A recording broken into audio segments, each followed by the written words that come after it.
Hello children. In continuation with the previous lecture which we were discussing about the bryophyta. Now bryophyta which we have discussed, they are also called as amphibians of plant kingdom because they require water for the fertilization, and they are the first plants to invade earth if you talk about evolution wise. And uh, they are the plant which are non-vascular plants, meaning they do not have xylem and phloem for the conduction of water. They take water by the process of diffusion, and many other characters which we have discussed. Now, bryophyta, it is divided into two parts as we have seen in our previous video. They are liverworts and mosses. Liverworts are considered to be little less evolved as compared to the mosses. Liverworts, they are dorsi-ventrally prostrate plants. That means they are present adjacent to the earth's crust, and they are present on the spreading on the earth crust. So they are prostrate. That was one of the characteristic feature. Now we come down to the next part of the bryophyta, which are called as mosses. Now these mosses are considered to be more advanced than the liverworts, and the property of these mosses are that they are not dorsiventrally prostrate spreading. Otherwise, they are little erect. They are very small, hardly a centimeter or 3-4 centimeters length it is there, but they are erect. So they, now you can think that they are now little more evolved than the liverworts, moving towards the higher group of plants. So these mosses, they are erect plant, and the body of the whole plant can be divided into three parts. Now in this case, if you compare it with the liverworts, they had thallus-like organization. So there was no differentiation between the parts of the plant. But here in the mosses, you can see differentiated parts. Like you can read in the slide also, and you can see in the diagram also. They have root-like structures which are called as rhizoids. Fine hair-like structures are there which are holding the soil for the whole erect plantlet, and those are called as rhizoids, root-like structures. Stem-like structure. Now, why I am using this word like, I will just tell you after some time. But stem-like structure which are called as colloid. Leaf-like structure called as phylloid. Now, all these things, they are written as leaf-like, stem-like, root-like structure.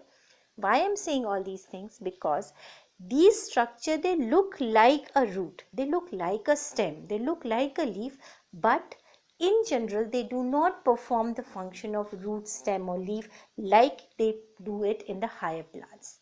Roots are meant for anchoring, stem is used for transportation of water and food, and leaf is meant for manufacturing of the food, that is photosynthesis. But here in this plant, in case of mosses, these structures look like them, but actually they don't perform that function. But still, if you talk about bryophyte being the very towards the lower group of plant kingdom, still they have that features, root like structures called as rhizoids, stem like structures called as colloid, leaf like structures called as phylloid.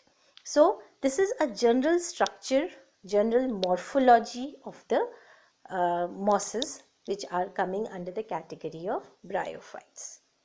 Next, when we come down to the reproductive part of the mosses, you can see in the diagram, you can come down to the diagram in the lower part. Here male and female, both of the parts are present on the same plant, but they are present on different plants. You can see in the second diagram, there is written as male receptacle. That means this is the part where the male reproductive structures, that is the antheridium, will be present, and then another, you can see the labeling saying female receptacle.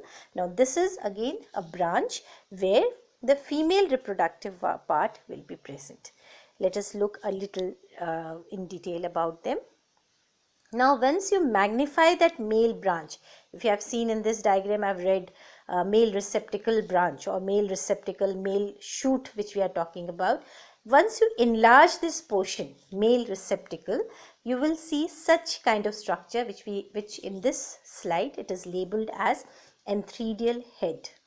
Now once you enlarge it, enthedium in this case, they are actually present in the club shaped structures, they are present.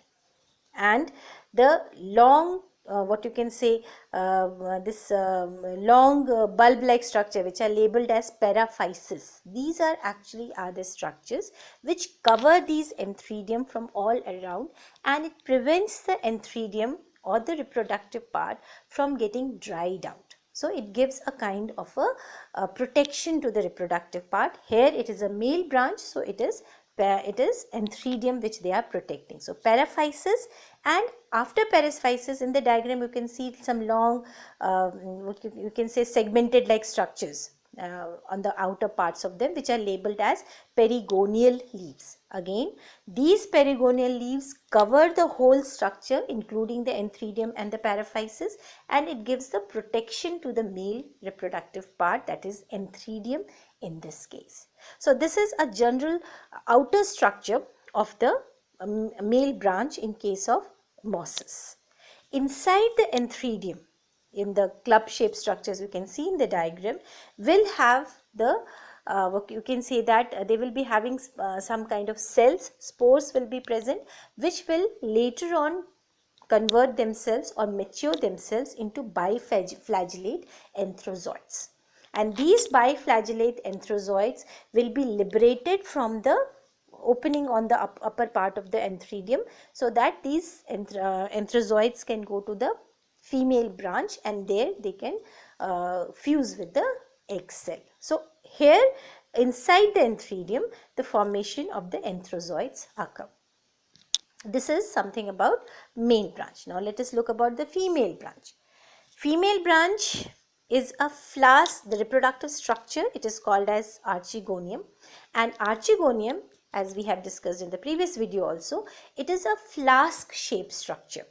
Flask shaped structure, again it is covered by paraphysis, which gives moisture to the female reproductive part, hence preventing it from getting dried up. And it is having this, you can see the green color leaves present all around. These are called as perichital leaves. Now in case of female the leaves are present, they are called as perichital, and if they are present in the male they are called as perigonial. Function remains the same. They help in preventing the reproductive structure from getting dried out, plus giving protection to the reproductive part. Here the reproductive part is called as archegonia, which is the female reproductive part, and it is a flask shaped structure. Let us just go a little deeper into the female part. Here in the diagram you can see the flask shaped structure, which is protected by an outer, you can call it as a jacketed layer. When you go inside, it has got cover cells on the top, then neck cells are present. Inside, neck canal cells are present, which can be 4 in number or 6 in number. At the end of the canal cells, we will find ventral canal cell, and at the end of the ventral canal cell, this egg cell will be present. So, when the fertilization has to take place, what will happen? The water, as I said, the bryophyta, they use water for the fertilization. So imagine a raindrop coming on top of it, which will cover both the male and the female receptacles. So from the male part, that is from the enthedium, biflagellated anthrozoids will move. They will move inside that water droplet, and they will come up to this cover cells. This cover cells, they will get dissolved. Then they will dissolve all the neck cell, neck canal cell and ventral canal cell, and finally this dissolving of this will direct the anthrozoids to come down to the egg cell, and fertilization will take place. And once the egg cell fertilizes with the anthrozoid, the resultant product will be the zygote. This is actually, this thing happens when the reproduction occurs in case of mosses, a type, a category of bryophyta. When we move ahead, I'm just reading this slide.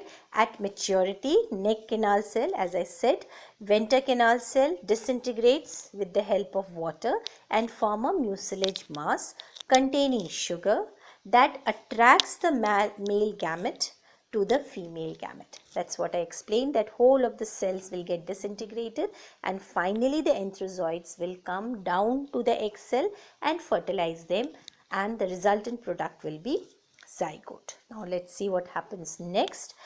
You can see in this particular slide, the first diagram, the the female branch which was containing the archegonium, and inside the archegonium egg cell was there and it was fertilized by the entherozoid, remain there in the whole plant itself. They will not fall down, they will remain there. So female branch remains. Gradually the male branch, once it has given out the entherozoids, the function of the male branch is over. So in due course of time it will wither away. But the female branch remains there where the zygote is present inside it. Now this zygote will start multiplying and it will start developing into an embryo, and finally from an embryo a structure called, you can see in the diagram, a long thin stem like structure, you can say, or a filament like structure will be formed, which is called as seta, and at the top of it a kind of a capsule will be formed with an opening called as operculum. You can see in the last diagram of this slide, green color, this is the structure of the capsule, and that cap like structure is called as operculum. The long again, if you see the first diagram, the long filament is seta, and this seta is holded, or it is present deep rooted into that female branch where it is having foot. Foot means a structure which helps in capturing the whole of this structure with the female branch. It is holding, it is anchoring the whole of the structure, which includes foot, seta and capsule. Inside this capsule, spore mother cells will be present, which we call them as SMC, spore mother cell, which will undergo the process of meiosis. And once they undergo the process of meiosis, they will form so many spores. And gradually this capsule will mature. As you can see in the second diagram, all the integrate details are there, but we are much more concentrated about the spores which are being formed. So these spores, they will be formed in that sac like structures which you can see in the C-shaped form. There the spores will be formed, and once they mature, this operculum will open up like a lid like structure. It will open like a lid form. It gets dried out and the kind of a hinge opens up, and these spores are liberated out. And once these spores are liberated out, they will fall on the suitable medium and they will start giving such kind of small protonema. The structure is called as protonema, which will have a kind of a prostrate mycelium like structure, again not the fungus but still a prostrate filament structure, and at some places of these filament the branches, or you can say the group of leaves, will be growing, and these leaf further will develop into the structure which we have seen in the first slide, that is a small erect plantlet which will be having male and female branches. I'm just reverting back the slide so that I can explain what I'm trying to, one point which I want to explain it to you. Look at this diagram. This was the starting diagram when we were discussing about it. Here you can see rhizoids, you can see male branch and the female branch till male receptacle and female receptacle where it has been labeled. This part of the plant, of the moss, is called as gametophyte. Why gametophyte? Because they are the structures which will form male gametes in the form of antheridium or entherozoid, and the female gamete in the form of egg cell. So till this part, female receptacle and male receptacle, it is the gametophyte part of the mosses. Once the fertilization takes place and in the female receptacle the entherozoid goes and it fertilizes the egg cell, formation of zygote occurs, then it develops into embryo, and then finally develops into this small filament which is foot, seta and capsule, as I told before. This is called as sporophyte. Why sporophyte? Because this structure will give rise to the spores at the later stages. So sporophyte, phyte means plant or the plant part, and sporo means spores. So part of the plant which will give rise to spores. Gametophyte, a part of the plant or plant which will give rise to the reproductive gametes. So in case of mosses, the sporophyte, that is foot, seta and capsule, is always present on the female receptacle where it gets fertilized out. So sporophyte is always dependent on gametophyte.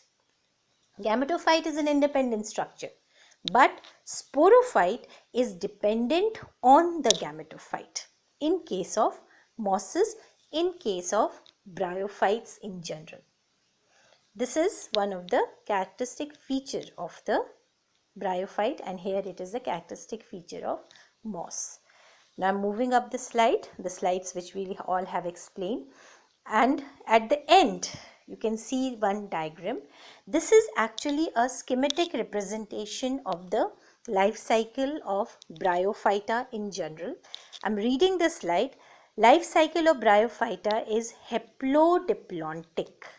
Haplodiplontic meaning it is having, if you put the life cycle in a circular form, it will have 50% of the circle will be diploid and 50% will be haploid. Meaning what? The lifespan of the bryophyte, if we count it, half of the lifespan of the bryophyte, it lives in a diploid form, that is 2n in number, and half of the life part of the bryophyte, it is haploid in number, that is only n in number. Now how does that happen? Look into this life cycle which we are seeing it. We pick up the point from gametophyte. Now gametophyte we have seen a plant where male and female receptacles are present. That male and female receptacles are formed from where? They have been formed from the spores which has come from the capsule. And I told inside the capsule meiosis have occurred. So once we say meiosis, meiosis is a cell division which is a reductional division. So it makes everything haploid. So whenever meiosis will happen, it will make the chromosome number haploid. So from those spores, gametophyte was formed in case of bryophyta. So the gametophyte structure till male and female receptacles which we have seen in the first slide, it will be haploid in nature.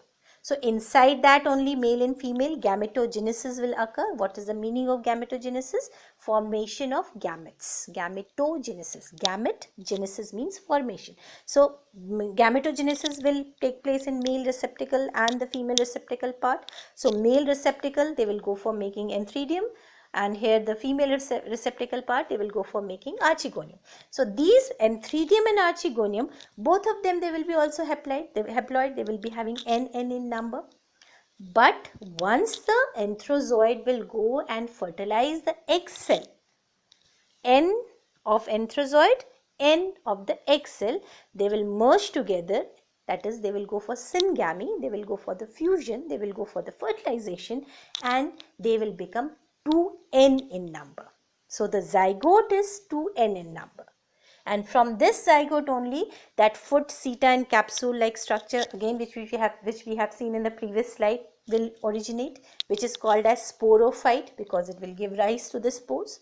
So that will be 2n in number. So the capsule which is formed inside the sporophyte will be 2n in number, and the cells which are present inside the capsule will be also 2n in number. That means spore mother cells, they will be 2n in number. But these SMC, spore mother cells, will undergo meiosis. They will get converted into spores. So the spores which will come out of those capsules will be n in number. So with this whole explanation, you can understand the life cycle of Bryophyta, 50% haploid and 50% diploid. It is a balanced life cycle. That is why it is called as haplodiplontic. Haplo stage also remains for 50% of the life cycle. At diplo stage also remains, the diploid stage also remains for the 50% part of the life cycle. This is called as haplodiplontic life cycle. This is something, a little information about the bryophyta. This is all for today. Thank you.